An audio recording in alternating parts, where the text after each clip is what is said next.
గతంలో మీకు 150 సీట్లు ఇచ్చారు ప్రజలు. 11 పడిపోయాయి. అసలు ఈ ఓటమి కారణం ఏంటనేది ఇప్పటికి పార్టీలో పోస్ట్‌మార్టం జరిగిందంటారా? ఎందువల్ల డెఫ డె డె కారణాలేంటనేది? డె డెఫినెట్‌గా. ఇప్పుడు ఏదైతే ఇందాక మీకు చెప్పానో నేను, సామాన్యుడికి ఉండే ఒక చిన్న ఆశ, ఆ ఆశే మమ్మల్ని కొద్దిగా వెనక్కిపెట్టింది. అంతే. ఆ ఆశ, అరే మనకి మనం ఆశపడటం ఇంత లాస్ అయ్యామే, ఈ ఆశపడటం వల్ల మనకి జరగకపోగా, ఆశపడింది జరగకపోగా ఇంత నష్టపోయామే అనేది డెఫినెట్‌గా people will come to know. డెఫినెట్‌గా వస్తుంది. సార్ లోకేష్ గారు ఒక ఫైనల్‌గా లాస్ట్ క్వెషన్ అండి.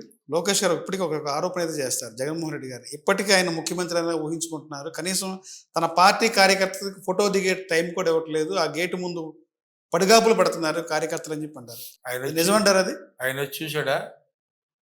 ఆయన వచ్చి చూసాడండి. ఆయన ఆయన దగ్గరికెళ్తే నేను విన్నా. ఆయన దగ్గరికెళ్తే ముందు ఫోటో తీసుకోవడం, పంపియడమే కాగితం ఏదైనా తీసుకొని. మా జగన్ గారి దగ్గరికెళ్తే ఎంత తెలుసా? మినిమం 2 నిమిషాలు మనిషితో తీసుకుంటాడు ఈయన. నీ ఊరు, నీ పేరు, ఎక్కడి నుంచి వచ్చావు, ఏంటి విషయం, మంచి ఏంటి, చెడు ఏంటి, ఆయనకు కావాల్సిన విధంగా ఫోటో ఇచ్చి పంపిస్తాడు.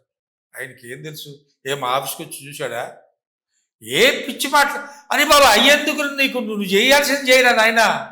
నువ్వు చెప్పింది జగన్ జనాన్ని చూడటం లేదు, లేకుంటే జనం మధ్యకి వెళ్తున్నాడు, కనీసం కార్యకర్తకు కూడా టైం ఇవ్వట్లేదు. ఫోటో కూడా ఫోటో అవకాశం కూడా కల్పించట్లేదు. నేను ఎక్కడికి వెళ్ళినా ముందు కార్యకర్తకే నా ప్రాధాన్యత, కార్యకర్తే మా ప్రధాన ముఖ్యం పార్టీకి అని ఆయన చెప్తారు. అవును, నువ్వు ఆ బాబు కొడుకువే కదా.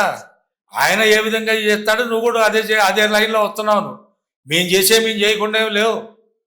కార్యకర్తలు అంటే ప్రాణం ఇచ్చే కార్యకర్తలు ఉన్నారు మా పార్టీకి. మీది వేరు, ఏదో అవకాశాల కోసం, అవసరాల కోసం వచ్చే ఇది కాదు ఇక్కడ. మీ పార్టీ కార్యకర్తలు ఎవరో ఏం చేస్తున్నారో అది ఇంకొక ఎపిసోడ్ తర్వాత ఇంకో టైం ఉన్నప్పుడు మాట్లాడదాం. ఈ మొత్తం కూడా గుట్టలు ఉన్నాయి తీసి, ఎవడెవడో ఏం చేస్తున్నాడో, మరి దానికి వినామం ఎవడో, ఈ కథలన్నీ కూడా వస్తాయి ముందు రాబోయే రోజుల్లో చూద్దాం. ఇప్పుడు 95 సీఎం చూస్తున్నారు అని పదే ఆయన చెప్తారు అధికారులకి. ఏమంటారు? 95లో ముఖ్యమంత్రిని చూస్తున్నారు. ఇప్పుడు నేను ప్రజెంట్ 2025 ముఖ్యమంత్రి చంద్రబాబు నాయుడు కాదు మీరు చూసేది మీరు 1995 ముఖ్యమంత్రి ఎలా ఉన్నాడో ఆ చంద్రబాబుని ఇప్పుడు మీరు చూస్తున్నారు అని చెప్పి అంటారు ఆయన.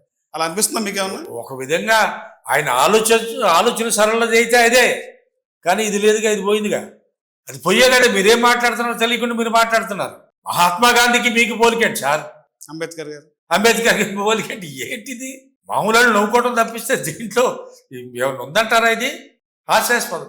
నా ఆలోచన ప్రతిదీ పేదవాడి సంక్షేమం, రాష్ట్రాన్ని ఎలా అభివృద్ధి చేయాలనేది నా ప్రతి నిమిషం ఆలోచిస్తాను చంద్రబాబు గారు చెప్తారు. ఎలా స్పందిస్తారు? ఒక్కటి సార్, ఇది ఈయన రాజకీయ జీవితంలో మొత్తంగా కూడా పేదవాడికి ఉపయోగపడే పలానా కార్యక్రమంలో చేశాను అనేది చెప్పుకోవడానికి ఏదైనా ఉందా? నేను రాజశేఖర రెడ్డి గారికి ఉందని నేను చెబుతాను, అట్లా జగన్ గారికి ఉందని నేను చెబుతాను. ఆయనకి జనానికి ఈ పెద్ద కార్యక్రమం చేపట్టడం వల్ల ఇదైంది. మళ్ళీ ఇంకో పెద్ద తప్పు మాట మాట్లాడుతున్నాడు. ప్రాజెక్టులన్నీ ఈయన కట్టాడు. ఈయన ఎక్కడున్నాడంటే ఈ ప్రాజెక్టులన్నీ అయినప్పుడు, నాగార్జున సాగర్ అయినప్పుడు ఈయన ఎక్కడున్నాడు? శ్రీశైలం అయినప్పుడు ఈయన ఎక్కడున్నాడు?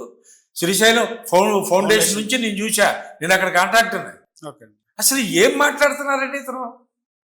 అసలు నాకు నవ్వాలో ఏడవాలో అర్థం కావట్లేదు. ఇదే పెద్ద జోక్ ఇది. అందరూ నా ఫ్రెండ్స్ అందరూ కూడా కూర్చొని ఇట్లా మాట్లాడుకుంటాం. ఏంట్రా ఈయన ఇట్లా మాట్లాడుతున్నాడేంటి ఈయన? అసలు ఫోన్ నేను కనిపెట్టాడంటాడు, హైదరాబాద్ మొత్తం నాదంటాడు. అది ఎప్పటి చరిత్ర హైదరాబాదు అంటే ఆయన దూరదృష్టి వల్ల ఈ రోజు హైదరాబాద్ అంత డెవలప్ అయింది అనేది ఆయన చెప్తారు. ఎవరు దూరదృష్టి అవసరం లేదు సార్. కాకపోతే ఆయన ఒక హైటెక్ ఆ సెంటర్లో ఒకటి పెద్ద బిల్డింగ్ కూడా కట్టాడు. దాన్ని పద్దాక న్యూస్లో చూపించుకొని నువ్వు పెద్ద చేసుకున్నావు తప్పిస్తే ఎక్కడ జరుగుతుంది అంటే, ఈ కార్పొరేట్ వ్యవస్థ డెవలప్ అయ్యే విధంగా వీళ్ళకుండే కొన్ని మీడియాలు ఉన్నాయే, చాలా చాలా అబ్బా. మరి భగవంతుడు ఏ విధంగా చూస్తాడో, మరి భగవంతుడు ఉన్నాడు అంటున్నారు, ఉంటే ఏ విధంగా చూస్తాడో తెలియదు కదండి. ఎన్ని అబద్ధాలండి వాడు చెప్పేది, ఎన్ని తప్పులండి వాళ్ళు చెప్పేది. చాలా దుర్మార్గం అండి, చాలా దుర్మార్గం. సార్ ఇప్పుడు కూటమి ప్రభుత్వం చేసేటువంటి సూపర్ 6 పథకాల అమలు ఎలా ఉంది? సూపర్ 6 ఎలా ఉంది? నవరత్నాలు ఎలా ఉంది? నవరత్నాలంటే పాపం ఆయన పెట్టిన సంవత్సరం నుంచే స్టార్ట్ చేశాడండి ఆ కుర్రాడు జగన్మోహన్ రెడ్డి గారు. Yes, is the administrator. ఈ ఇంట్లో కూర్చున్నాడు, గడిలో కూర్చున్నాడు, ఏదేదో 4 రకాలుగా వెళ్ళి మాట్లాడారు.